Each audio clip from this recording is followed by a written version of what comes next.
అభయ అంటేనే భయం లేకుండా ఉండడం. భయం లేకుండా ఉండే హక్కు, జీవించే హక్కు ప్రతి మహిళకి ఉంది. సో, చాలా మంది మహిళలు మేము గైనకాలజిస్ట్‌గా ఉన్నప్పుడు మా దగ్గరికి ప్రతిరోజు మేము వాళ్ళతో డీల్ చేస్తా ఉంటాము. చానా ఆరోగ్య సమస్యలు చూస్తా ఉంటాం. నాకనిపిస్తుంది మహిళ ఆరోగ్యం అనేది కేవలం అంటే మందులు, టాబ్లెట్లు, టెస్ట్‌లు ద్వారానే వస్తుందని నేను అనుకోవట్లేదు. వాళ్ళకి భయం లేకుండా ఉండడం, గౌరవంగా ఉండడం ఇది కూడా చాలా ఇంపార్టెంట్ అని నేను అనుకుంటున్నాను.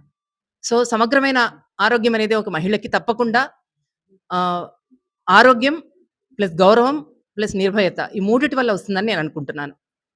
ఈ మెసేజ్‌ని సొసైటీలోకి తీసుకెళ్లాలనే ఈరోజు ఈ అభయ డేని మేము అంటే నిర్వహించడం జరుగుతా ఉంది. సో, మీరందరూ కూడా ఇది అర్థం చేసుకొని, మీ అందరిలో కూడా ఎంతో మందికి కూతుర్లున్నారు, చెల్లెళ్ళున్నారు, అమ్మలున్నారు. వీళ్ళందరికి గూడా ఇట్లాంటి సొసైటీని మనం గాని ప్రొవైడ్ చేయగలిగితే చానా బావుంటుందని గ్రహించుకొని, దీన్ని గాని మనం తీసుకురాగలిగితే చానా బావుంటుందని అనుకుంటున్నాను. మహిళ నవ్వినప్పుడు ఫ్యామిలీ సంతోషంగా ఉంటుంది. అదే రకంగా ఒక మహిళ నిర్భయంగా ఉన్నప్పుడే సమాజం గూడా సురక్షితంగా ఉంటుంది. Thank you.